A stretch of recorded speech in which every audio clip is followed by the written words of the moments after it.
This tweet has been posted on Frank Turek's Twitter account for the last 3 days. It's promoting an interview he did with ASU philosophy professor, I guess, named Owen Anderson. And this is a pretty extraordinary 59-second clip where he highlights disinformation that is just beyond the pale when it comes to the public university. We're going to watch this 59-second clip and then debrief it. I'm talking with my friend, Dr. Owen Anderson. He is a philosophy professor from Arizona State University. We're going through the top 10 philosophical challenges Christian students face at a secular university. It's good for the students to know that your teachers aren't neutral. They dislike, I would even use the word hate, Christianity. Students are taught to be inclusive and tolerant, except for of anybody who has an exclusive truth claim. Those people you don't need to be tolerant to because they're breaking the rules, so to speak. If there is no truth, only opinions, then that's just your opinion. And why am I spending thousands of dollars each year for you to give me just your opinion? Right? Like, why am I going to university at all if it's all opinions? You're 100% right. And I actually think there is either coming or there should be coming a movement to get money back from universities, because I think students are going to say, I didn't get taught anything and I want my money back.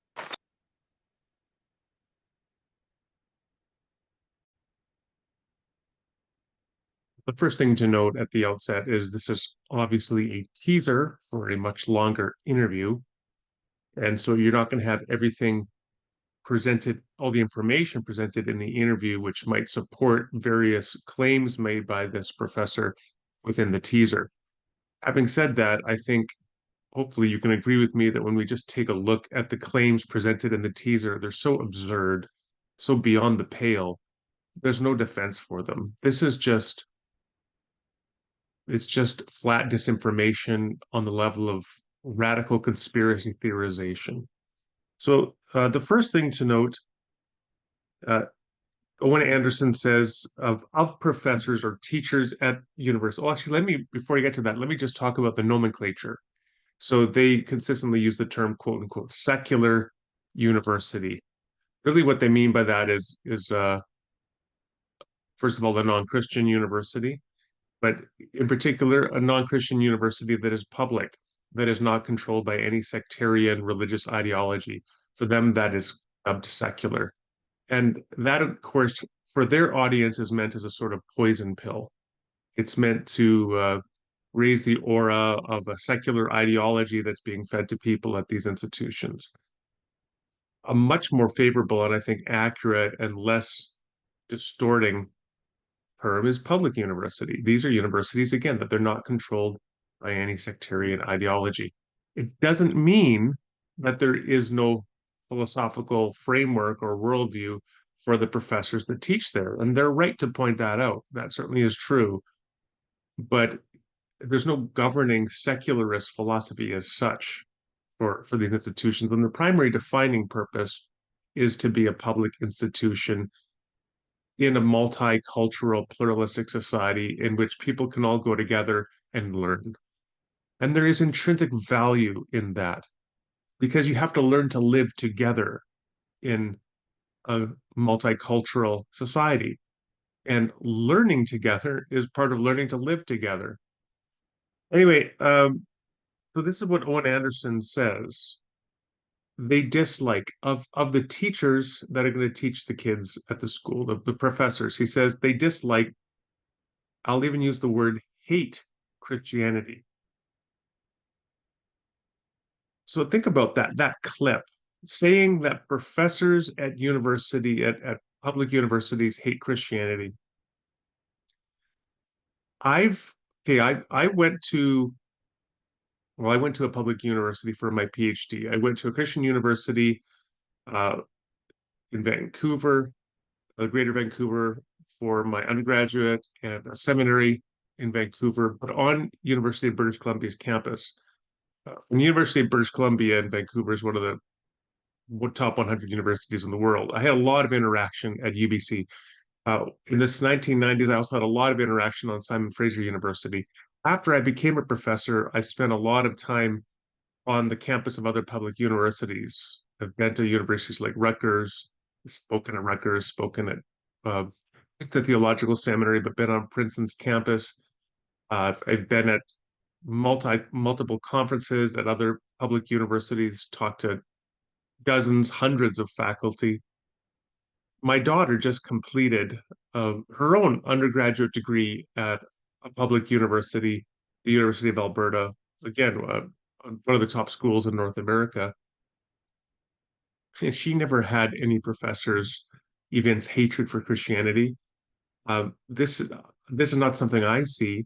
I can think of one professor from Simon Fraser University in the 1990s that I was aware of who sort of fit the stereotype that is envisioned by people like Frank Turek, where they kind of go after Christians or they don't like Christians or Christianity for some reason. I can think of one. After being exposed to the public university system in various ways for more than 30 years. But to suggest that teachers all hate Christianity at public universities, whether you go to humanities department, medicine, law, history, social sciences, everybody hates Christianity. That's the message conveyed here. It's so ridiculous. It's so silly. And it's also self-defeating because obviously this professor himself is a philosophy professor at a public university, Arizona State. Presumably he doesn't hate Christianity, so he's falsifying his own claims. So this is just fear-mongering, is what it is. It's fear-mongering to scare kids and probably particularly parents away from sending their kids to public universities and help this video to become a feeder for Christian universities. And then it goes on and says this is what you're going to learn at the public universities, or as they call them, secular universities. Students are taught to be inclusive and tolerant, except for anybody who has an exclusive truth claim. Really, like in the Department of Law or medicine or in the sciences, students are taught that there's no objective truth. There's only subjective truth claims, and we should be tolerant. I mean, that's obviously just, again, beyond the pale. It's ridiculous. It's silly. It's absurd. Really, I think what they're thinking about here is a subset of the university. Maybe to give this any credibility at all, what they'd really be thinking of is certain humanities departments. For example, you could go to a university where there's an English department that is known for being skeptical of the real presence in interpretation. In other words, being able to get at human authorial intent in the written text. And rather, they have a view that says, when interpreting texts, what matters most is the reader response to the text. You could have something like that, which is distinctive in one department of one university. Or you could have a university where there's philosophers on the philosophy department who are known to be anti-realists, to be subjectivists about truth or something like that. But to suggest that this is some general characterization of universities, that they all reject absolute truth, is, again, it's just ridiculous. And then Frank Turek pipes up and he says, so if truth is just your opinion and that's just your opinion, then why am I spending thousands of dollars each year for you to just give me your opinion? Why am I going to university at all? So he suggests that public university system is just defined by people giving their subjective opinions about things. And even more so, Turek then points out that this is just blushingly, naively self-contradictory. In other words, universities all have professors who hate Christianity and who teach their students to be radical relativists without even recognizing that the radical relativism they espouse is self-defeating. This is such a caricature. It is a straw man caricature from the imagination of a fundamentalist apologist who needs to have something to beat up on and attack. And that's what this is. And I guess you could expect that from Frank Turek as a professional apologist whose whole ministry is based upon uh, be creating a felt need for a kind of crisis in the culture that he needs to address by equipping people to fight for truth against relativism and those who hate Christianity. It's a little more concerning for me that this also comes from an ASU professor. But I will say this, just like with any conspiracy theory, you can find the one climatologist out of 100 who went to a leading university, got his PhD or her PhD, and then believes climate change is not caused by human beings.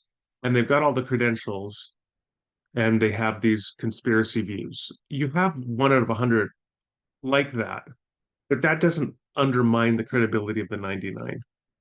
Now, the last thing I'll just say is, then this professor then says this, and this is in some ways the most incredible thing of all. He says, I actually think there is coming, or there should be coming, a movement to get money back from universities, like tuition dollars back. Because I think students are going to say, I didn't get taught anything and I want my money back. Then why are you teaching at Arizona State University if you are teaching nothing and all your colleagues are teaching nothing? And students have been totally tricked and they've learned nothing. Then why are you there? Why don't you resign today? But this is such a patently ridiculous, silly, and absurd claim. My daughter just finished a degree in psychology at the University of Alberta. She's correcting me all the time on things. She's informing me all the time about things. All these things that she learned over 4 years of a university education at one of the leading institutions in North America. She learned an enormous amount and was transformed through her experience. This kind of bizarre, delusional rhetoric, again, the only way that I can label it is disinformation. It's conspiracy disinformation to try to deflect kids and parents from participating in the public university system for some reason to feed them into Christian schools. And that is a fundamental disservice because these people, the whole irony here is ostensibly undergirding their entire analysis the commitment to objective truth. And yet that commitment is demonstrated by perpetuating falsehoods. And that really is the fundamental and most tragic irony.